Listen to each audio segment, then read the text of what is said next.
पठान नाम तो सुना ही होगा, यानी शाहरुख खान।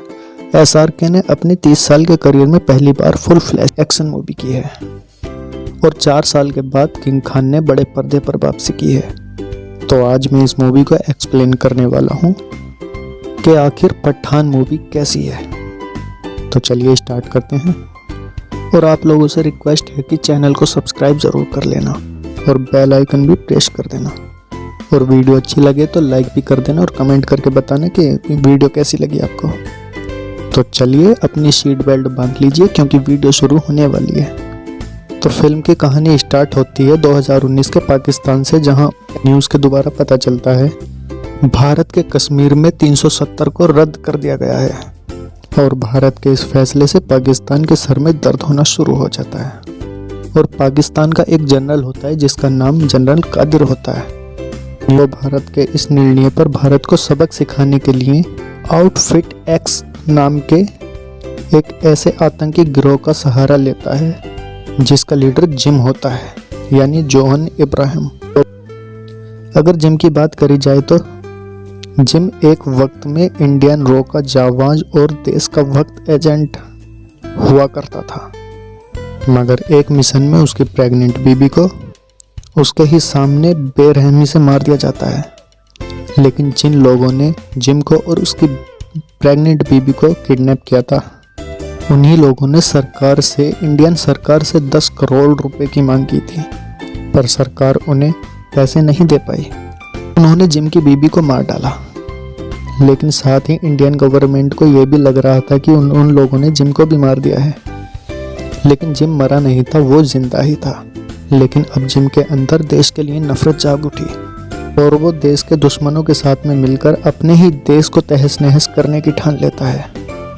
और फिर जनरल कादिर भी जिम से हाथ मिला लेता है और वो भारत को तहस नहस करने के लिए दोनों एक मिशन को तैयार करने लगते हैं, बहुत बड़ा मिशन। और इसी के साथ यहाँ पर ये वाला सीन कट हो जाता है और दूसरे सीन में दिखाया जाता है कि एक जगह जो अफ्रीका के अंदर है, जहाँ पर हथियारों की स्मगलिंग होती है, और वहीं से ही जिम ने बहुत बड़ी मिसाइल को खरीदा है। और मिसाइल की डील एक राफे नाम का आदमी करने के लिए आता है, जो कि जिम का ही आदमी होता है। तभी राफे को पता चलता है कि इन लोगों ने किसी अनजान शख्स को बंदी बनाकर रखा है और उसको बहुत टॉर्चर भी किया जा रहा है। और फिर राफे जब उस अनजान आदमी से मिलने जाता है तो वो अनजान आदमी को देखकर हैरान सा हो जाता है, क्योंकि वो आदमी कोई और नहीं, वो पठान ही है, यानी शाहरुख खान, और वो भी जिंदा। तो इसी के चलते यहाँ पर बहुत तगड़ी फाइट होती है, इतनी फाइट होती है, फाइट के साथ साथ में पठान सभी लोगों को मार देता है। इतनी तगड़ी लड़ाई होने के बाद में आखिर में पठान राफे को पकड़ लेता है। गोलियों के बीच से निकलता हुआ पठान राफे को पकड़कर ले जाता है, जिसके बाद इंडिया में प्रेजेंट के सीन को दिखाते हुए, जहाँ पर इंडियन रॉ की हेड नंदनी होती है, यानी डिम्पल कपाड़िया, और पेरिस की CCTV फुटेज के द्वारा उन्हें एजेंट रूबीना के बारे में पता चलता है, जो कि ISI की एजेंट है, यानी दीपिका पादुकोण। और ये लोग उसको काफ़ी अरसे से ढूंढ भी रहे हैं। तो जैसे ही उन्हें रूबीना की लोकेशन पता चलती है तो पठान रूबीना को पकड़ने के लिए पेरिस के लिए निकल पड़ता है। और नंदिनी मैडम का एक आदमी नंदिनी मैडम से पूछता है कि पठान कौन है, कि हर जगह उसी के चर्चे हैं। गोलियों नंदिनी मैडम उसको बताती हैं कि पठान हमारे रॉ का एक जाबाज एजेंट हुआ करता था और उसने रॉ के साथ मिलकर कई सारे ऑपरेशन भी किए जो कि सफल रहे। और इसके बाद पठान को एक मिशन मिलता है जो कि दुबई में ऑपरेट होने वाला है। दरअसल उन्हें खबर मिलती है कि एक टेररिस्ट ऑर्गेनाइजेशन प्रेसिडेंट को मारने वाले हैं, जो कि दुबई में थे। तभी पठान अपनी टीम के साथ दुबई पहुंच जाता है उन्हें ऑपरेट करने के लिए। और जिस रास्ते से प्रेसिडेंट आ रहे थे उस रास्ते को पूरी तरह से सिक्योर कर दिया जाता है। लेकिन आगे पता चलता है कि वो टेररिस्ट प्रेसिडेंट को मारने नहीं बल्कि वो तो इंडिया के कुछ साइंटिस्ट थे जिनको वो अगवा करने के लिए आए थे। और वो कामयाब भी हो जाते हैं। और इस पूरे मिशन के पीछे जिम का ही हाथ होता है और जिम खुद ही उनको अगवा करने के लिए आया था। और जिसके बाद वो दोनों साइंटिस्ट को अपने हेलीकॉप्टर से ले जाने लगता है, लेकिन इतने में एंट्री हो जाती है पठान की और पठान उसे रोकने की पूरी कोशिश करने लगता है। जिम और पठान के बीच काफ़ी तगड़ी फाइट होने लगती है और बहुत देर तक ये फाइट चलती है, जिस फाइट में जिम पठान पे हावी हो जाता है और वो उन दोनों साइंटिस्ट को ले जाने में कामयाब भी हो जाता है। जिसके बाद पठान दुबई की इन्वेस्टिगेशन करना शुरू कर देता है, तो डार्क वर्ल्ड में उसको एक रक्तबीज नाम के कोडवर्ड का पता चलता है और जिन लोगों ने दुबई में अटैक किए थे उनके अकाउंट्स में रूबीना ने पैसे ट्रांसफ़र किए थे और रूबीना फ़िलहाल स्पेन में है। तभी पठान तुरंत स्पेन जाता है और स्पेन में रूबीना को दिखाया जाता है जो कि एक बीच पे डांस कर रही है और आखिर में पठान ने उसको ढूंढ लिया होता है। पठान यहाँ पर रूबीना को बहलाने की कोशिश कर रहा है और वो कामयाब भी हो जाता है। एक टेररिस्ट के बाद पठान रूबीना के पीछे चलने लगता है, तो अचानक से पठान की नज़र जिम पे जाती है। स्विमिंग पूल में बैठा हुआ है और मुस्कुरा रहा है पठान को देख के। दरअसल रूबीना ही पठान को जिम के पास लेकर आई थी क्योंकि उनका वो प्लान था और रूबीना जिम के साथ ही काम करती है। तभी पठान को जिम के लोगों ने घेर लिया होता है और जिम पठान से कहता है कि उसके पास ऐसे ऐसे लोग काम करते हैं जो विदेशों के इंटेलिजेंस के साथ काम करते थे और अब ये सभी लोग मेरे साथ काम कर रहे हैं और कमी है तो सिर्फ एक रॉ एजेंट की। और जिम चाहता है कि पठान भी उसके साथ काम करे, लेकिन पठान ने जिम के साथ में काम करने से साफ इनकार कर दिया। तो जिम पठान को वहां से मारने का ऑर्डर देकर चला जाता है। तो जब जिम के आदमी पठान को मारने ही वाले होते हैं तो तभी रूबीना अपने ही लोगों के साथ फाइट करने लगती है और पठान को बचाने लगती है। फिर पठान और रूबीना दोनों जिम के आदमियों के साथ में फाइट करने लगते हैं और बहुत देर तक ये जानदार फाइट चलती रहती है। आखिर में पठान और रूबीना वहां से फाइट करके वहां से भाग जाते हैं और एक सेफ जगह पर पहुंचने के बाद पठान रूबीना से पूछता है कि आखिर उसने उसकी जान क्यों बचाई, क्योंकि रूबीना तो ISI एजेंट है जो कि जिम के ही साथ में काम करती है और मैं रॉ का एजेंट, और इन दोनों की तो कभी बनती ही नहीं। उसके बाद रूबीना पठान से कहती है कि मुझे जो चाहिए वो तुम ही दिला सकते हो। तो फिर रूबीना रक्तबीज नाम के एक कोडवर्ड के बारे में बताने लगती है और कहती है कि वो रक्तबीज को पाना चाहती है और इसीलिए वो जिम के साथ 1 साल से खुफिया तरीके से काम कर रही है और साथ ही उसको बताती है कि रक्तबीज को पाने के लिए उसके पास केवल 7 ही दिन है। अगर 7 दिन में हम उसको नहीं पा सकते तो 7 दिन के बाद उस रक्तबीज की डिलीवरी जिम के पास हो जाएगी। और जिस जगह पर रक्तबीज है पठान उस जगह की पूरी इन्वेस्टिगेशन कर डालता है और साथ में मस्त प्लान भी बना डालता है। आखिर वो बड़ी मेहनत के बाद और बड़े रिस्क के बाद रक्तबीज को हासिल कर ही लेते हैं और रक्तबीज को रूबीना ने अपने हाथ में ले लिया और रूबीना पठान को धोखा दे देती है और पठान को वहीं पर फंसाकर भाग जाती है। दरअसल ये प्लान रूबीना और जिम का ही था क्योंकि उन्हें पता था कि यही काम सिर्फ पठान ही कर सकता है। आखिर में पठान को पुलिस पकड़ लेती है। उसके बाद कहानी प्रेजेंट में आती है और यहाँ की पुलिस ने इंडिया से नंदिनी मैडम को भी बुला लिया। फिर पुलिस ने नंदिनी मैडम से पूछा क्या ये तुम्हारे साथ है, और नंदिनी मैडम ने पठान को पहचानने से साफ इनकार कर दिया। फिर उसके बाद पुलिस पठान को पकड़कर ट्रेन में ले जाती है और जेल में शिफ्ट करना चाहती है। जिस ट्रेन में पठान को लेके जा रहे होते हैं उसी ट्रेन में कुछ गुंडे भी होते हैं जो कि पठान को मारना चाहते थे और बहुत तगड़ी फाइट भी होती है दोनों के बीच में।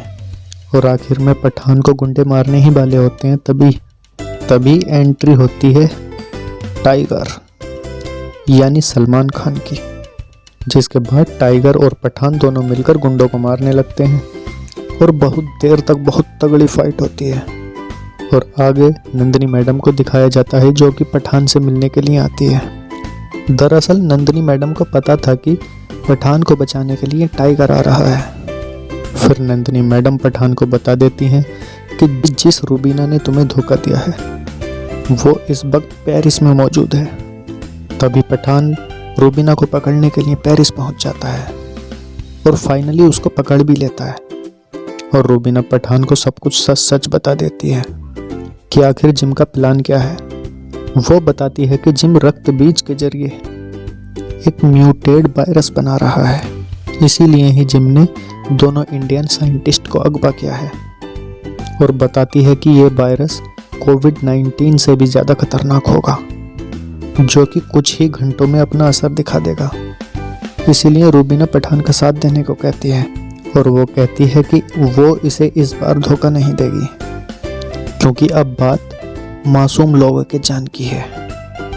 और अगले सीन में जिम अपने साथियों के साथ लैब के अंदर एंट्री करता है जहां पर उस वायरस को बनाया जा रहा था। फाइनली वो वायरस बनाकर तैयार कर लिया गया था और उसने उस वायरस को 2 अलग अलग मेटल बॉल्स के अंदर भर दिया था। और अब वो इस वायरस का इस्तेमाल करने को भी रेडी था। और तभी एंट्री हो जाती है पठान और रूबीना की और उसकी टीम की, जो लैब में घुसकर तबाही मचाना शुरू कर देते हैं। और रूबीना पठान के साथ मिल चुकी थी, ये बात जिम को भी पता चल चुकी थी और इसलिए जिम दोनों मेटल बॉल को लेकर यहाँ से भाग जाता है और रूबीना और पठान भी उसके पीछे लग जाते हैं। और काफ़ी मुश्किलों के बाद रूबीना एक बॉल को हासिल भी कर लेती है। तभी जिम रूबीना के ऊपर एक दमदार हमला करता है, यानी धमाका करता है, जिससे रूबीना बॉल के साथ पानी में डूबने लगती है। आखिर में पठान रूबीना को बचाने के लिए पानी में कूद जाता है और रूबीना को और बॉल को बचा कर ले आता है, जबकि एक मेटल बॉल जिम के पास भी थी। और पठान चाहता था कि वो इस मेटल बॉल को डिस्ट्रॉय कर दे, बट मेजर लूथरा चाहते हैं कि वो इस वायरस को चेक करके देखें और इसका एंटीट्यूड बनाएं। साथ ही में वो रूबीना को यहाँ पर अरेस्ट कर लेते हैं, क्योंकि वो ISI की एजेंट थी और उसको बेरहमी से अरेस्ट कर लिया जाता है। तभी पठान रूबीना से वादा करता है कि तुम्हें कुछ नहीं होगा, ये वादा है पठान का। तभी उस मेटल बॉल को लैब में भेजा जाता है परीक्षण करने के लिए और उस बॉल में 3 लेयर थी और उसको खास तरह से डिज़ाइन भी किया गया था। और तभी उन तीनों लेयर को खोला जाता है तो साइंटिस्ट को पता चलता है कि इस बॉल के अंदर कोई वायरस नहीं बल्कि मिनरल वाटर है। तभी जिम यहाँ के सिस्टम को हैक करने के बाद वीडियो कॉल पर आता है और उन सभी से कहता है कि उसका मिशन सक्सेसफुल हो चुका है। और वो उनसे बताता है कि जब तुम लोगों ने इस बॉल को खोला था तभी उसका मिशन सक्सेसफुल हो चुका था। और ये भी बताता है कि जब तुम इस बॉल को खोल रहे थे तभी वो वायरस सब लोगों के कांटेक्ट में आ चुका था और अब वो लैब में पूरी तरह से फैल चुका है और चंद घंटों में तुम सब मारे भी जाओगे। और साथ ही वो सरकार से नेगोशिएशन भी करता है। वो उनसे कहता है कि अभी भी उसके पास एक बॉल मौजूद है और वो नहीं चाहता है कि वो इस बॉल को किसी अनजान सिटी पर भेजे। वो इंडिया की किस अनजान सिटी पर भेजेगा वो उसे खुद को भी मालूम नहीं है, बट वो चाहता है कि इस बॉल के बदले में उसे कुछ मिले। जिम कहता है कि उसे कश्मीर चाहिए। अगर उसे कश्मीर नहीं मिलता है तो वो इस बॉल को मेटल बॉल को एक बड़ी मिसाइल के जरिए किसी अनजान सिटी पर भेज देगा और साथ ही वो इंडियन गवर्नमेंट को 24 घंटे देता है। और यहाँ पर इनकी बात खत्म होती है। और दूसरी तरफ उस लैब में नंदिनी मैडम भी मौजूद हैं, जिस लैब में उस मेटल बॉल को खोला गया था। और वहाँ पर उनके साथ में बहुत सारे साइंटिस्ट भी मौजूद हैं। यहाँ पर वो लैब को पूरी तरह से बंद कर देते हैं ताकि वो वायरस बाहर ना फैल पाए। यहाँ पर सारे साइंटिस्ट नंदिनी मैडम के साथ अपनी कुर्बानियाँ दे देते हैं। आखिर में नंदिनी मैडम पठान से कहती हैं कि वो जिम को बहुत ही बुरी मौत मारे, जो लैब में घुसकर, जिसके बाद उस लैब को पूरी तरह डिस्ट्रॉय कर दिया जाता है। और पठान जानता है कि उसे इस मिशन को पूरा करने के लिए रूबीना की मदद चाहिए होगी, इसलिए वो रूबीना को भी जेल से छुड़ा लेता है। लेकिन पठान को ये नहीं मालूम है कि आखिर जिम की टीम कहाँ पर है। तो पठान एक आदमी की मदद से ये पता कर ही लेता है कि जिम इस वक्त कहाँ है और वो मिसाइल कहाँ से छोड़ने वाला है। वो लोग अफगानिस्तान की किसी जगह पर हैं, वहीं से वो ये मिसाइल छोड़ने वाले हैं। दरअसल जिम को मालूम है कि इंडिया कश्मीर किसी हालत में भी नहीं देगा, जिसके लिए उसे वो मिसाइल छोड़नी ही पड़ेगी। जिसके बाद पठान अपनी टीम को लेकर वहाँ किसी तरह से पहुँच ही जाता है जहाँ जिम मिसाइल को छोड़ने वाला था। और यहाँ पर एक तगड़ी फाइट होती है। तभी मौका देखकर जिम वहाँ से भाग जाता है, पीछे पठान भी लग जाता है और जिम का काफ़ी देर तक पीछा करता है। और उधर रूबीना मिसाइल को चेक कर रही होती है, तो रूबीना को पता चलता है कि रक्त बीज मिसाइल में नहीं बल्कि दिल्ली जा रहे एक प्लेन में मौजूद है और उस वायरस का डेटोनेटर जिम के पास है। इसलिए 6 मिनट के अंदर पठान जिम को रोक लेता है तो दिल्ली तबाह होने से बच सकती है। तो इन 6 मिनट के अंदर जिम और पठान के बीच इतनी तगड़ी फाइट होती है और जिम को यह भी भरोसा था कि वो इस डेटोनेटर को अपने हाथ से नहीं छीनने देगा। लेकिन आखिर के जब 2 सेकंड बचे होते हैं तो पठान जिम के हाथों से वो डेटोनेटर छीन लेता है और दिल्ली को तबाह होने से बचा लेता है। और आखिर में पठान जिम को ऐसी मौत मारता है, बहुत बुरी मौत मारता है और उससे कहता है कि इंडिया की तरफ से जो तुम्हें वीर पुरस्कार मिला था, तुम इसके लायक नहीं हो। तो देखिए गाइस, यहाँ तक ही ये कहानी थी। काफ़ी इंटरेस्टिंग कहानी है। मैं तो कहता हूँ कि आप लोग सभी इस मूवी को ज़रूर देखें। ये एक देशभक्ति मूवी है। और आपको वीडियो ज़रा से भी अच्छी लगी हो तो प्लीज़ लाइक कर दीजिएगा और चैनल को सब्सक्राइब भी कर दीजिएगा। Thank you.